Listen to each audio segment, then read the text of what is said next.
It's beer o'clock on Real Ale Craft Beer. Today we've got a beer from Stone Brewing Company and it's the anniversary IPA, described as the hoppiest golden brown IPA on earth. The beer is coming in at 8.5% ABV.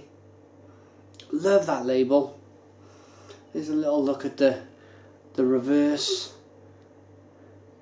Have a little read. Signed by Greg Koch and Steve Wagner, both co-founders of the company. I don't know too much about these guys, to be honest. There's the bottle cap. I know that it's a milestone. It's 18 years. It shows that it's very important to them. When they opened the brewery, it must have been a struggle. It must have been so difficult to get off the ground. Back then, 18 years ago, can you imagine trying to brew? Wow, look at the opening. Look at the smoke on the opening. Can you imagine 18 years ago opening a brewery, going up against some of the formidable brewers, large brewers in the US, Miller, Coors, Budweiser, and thinking, how can we compete with this? I'd like to know your stories though. Do you know an awful lot about Stone? Did they start as garage brewers? Let me know, I'm really interested. And as always, I like to read the comments. I like to read what you guys know about brewing and brewers and the history. Because I don't want to read websites. I don't want to go on too many websites and read too many different things. I like to read it from you guys. I like you to tell me what I need to know. So tell me, Greg and Steve, how did they kind of go about, or what do you know about how they went about their business? Were they garage brewers? Did they invest a whole lot of money? Was it a bit of a struggle? Because you hear sometimes that it's a struggle to begin with. Some companies go close to bankruptcy and they turn it around and they manage to turn it into such a big success like Stone is today. Is it one of them stories? Comment, please. But anyway, beer in the glass. One finger. Slightly off-white head, loads of carbonation. It's definitely a brown ale. The clarity on the beer is one I like. It's slightly hazy.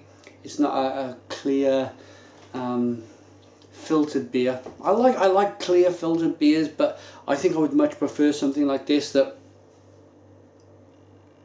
it's got a little bit of beef about it, a little bit of tradition, that little bit of haze. It's not being messed about with too much. Carbonation is perfect. Nice levels of carbonation. Let's get the aroma.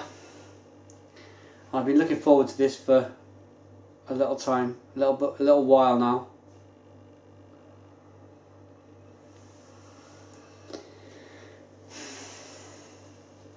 And yeah, bingo. Bang, bang, bang. What you need hops, you need grapefruit, you need mango. It's got all of them aromas. It's slightly spicy, it's slightly earthy. A bit of bready malt. A bit of sweetness in there. But the hops, you can almost smell that bitterness. I know you can't smell bitterness. You've not got a kind of palate in your nose. You haven't got a. You might have a palate in your nose, but you haven't got that kind of taste bud, that bitter taste bud in your nose. So let's go ahead. Let's dive in. Happy anniversary, Stone Brewing Company.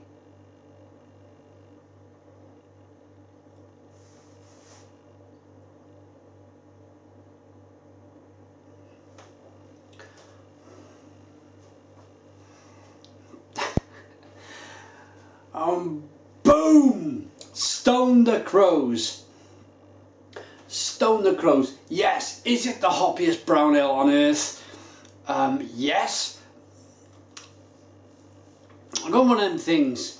It might look like I'm standing here rubbing my bit of a pathetic excuse for a beard, but even when I kind of get hold of these big hoppy IPAs, they tear at my palate. They kind of, it's like it's tearing the inside of my mouth, and I just can't help but to grab my cheeks and pull up my face when you get such a hoppy beer like this.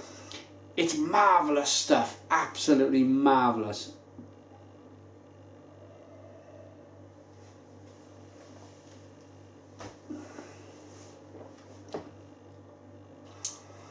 But what I try to do, I know IPA, I've drunk enough of them. I know their flavour profiles. I know they're going to be grapefruity and citrusy, and they're going to be orange peel, lemon peel, grapefruit, mango, peach, all of them lovely tropical fruity flavours. So what I like to do is I like to put that part of the beer to one side for a moment.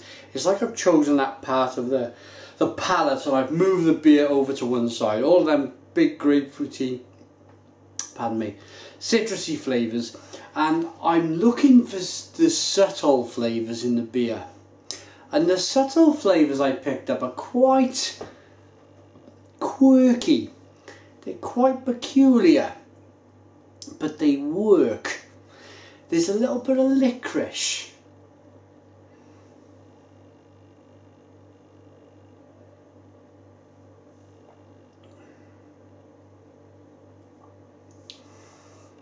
There's a little bit of tobacco smoke. And then licorice.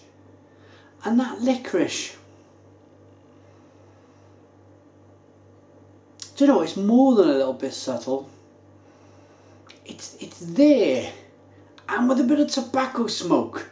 And then with all them grapefruity citrus flavours, it just combines to be something quite special. It's a very good beer.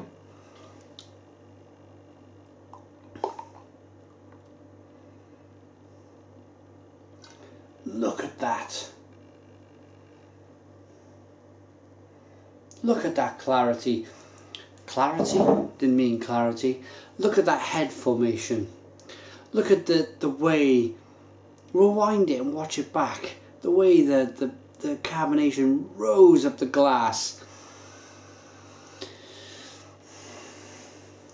I really am a big fan of stone beers. I probably tried my first one 3 years ago, not knowing, really being from the UK, what to expect, what I was drinking, and the absolute quality of the beer. It was stone ruination. I think at the time, somebody from America, his name was Tim, he sent it over to the UK to me to try. Just to see how I would react with something so mentally hoppy.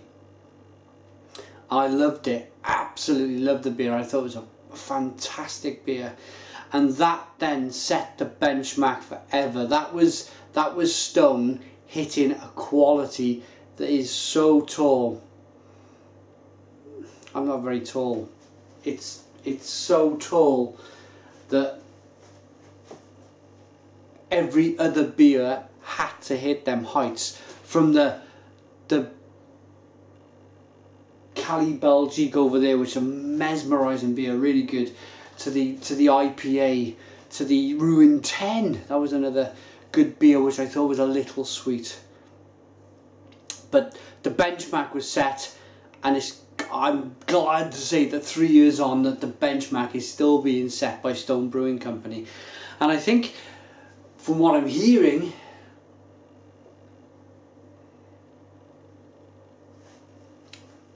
is that they're probably hitting their own challenges now. And them challenges are, that little kind of victim of your own success is that they're growing huge. They're growing to a big scale. They're growing larger than the regional breweries here in the UK. And it's impressive, it's very impressive that they've kept hold of this quality. Their roots are very much it's got to be a great beer, otherwise it does not leave the doors of Stone Brewing Company. So they probably will carry on growing to a bigger size and a bigger size and a bigger size, and then the challenges will I don't know, will the challenges get bigger? I don't think so. I think you just up your ingredients, you just up you upscale everything in proportion. These guys know what they're doing. They're not silly. They just add extra hops and extra malt. But I suppose the challenge there is that I've been reading on the internet that there's a bit of a hop shortage. There's so many hoppy beers, there's so many brewers wanting to brew hoppy beers, that even if a farmer decided to go into the hop industry, I don't know if it's true, comment in the comments box on this one again please. Sorry, I'm asking you to type all sorts of different things here, but if you were to plant a hop, it would take 5 years to reach maturity. You wouldn't get the amount of the flower, you know, that hoppy flower, that vinous, pithy, grapefruity, citrus, that bitterness. It takes about 5 years for that flower to really get to that stage, that plant to get to that stage to do that. So if I bought a field today and started planting hops, it's 5 years of kind of building to something. So you need a bit of cash. So there's problems everywhere in this boom of craft beer, if you like, but they're good problems. They're not bad problems. They're problems that we wouldn't do without.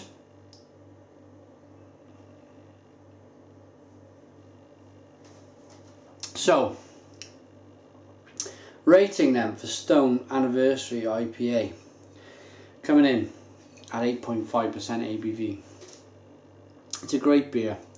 It really is a great beer. Stone can continue to set the benchmark. They continue to be the kind of flag bearers of American IPA, if you like, because they do brew great IPAs, but then also they brew great imperial stouts and great black IPAs. But when you think of Stone, you think of hoppy.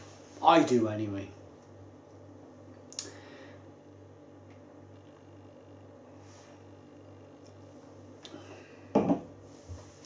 '18th anniversary ale.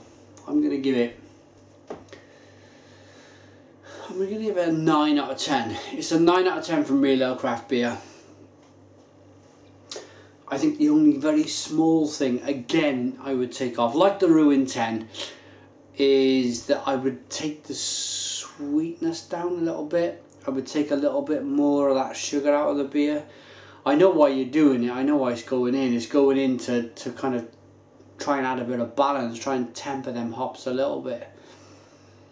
But yeah, I think I would just take a little bit of that sweetness out of it, just to take, it's just a little bit too sweet for my palate.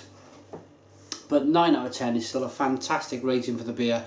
Put your comments in the comments box. Please subscribe to our daily beer reviews, and cheers.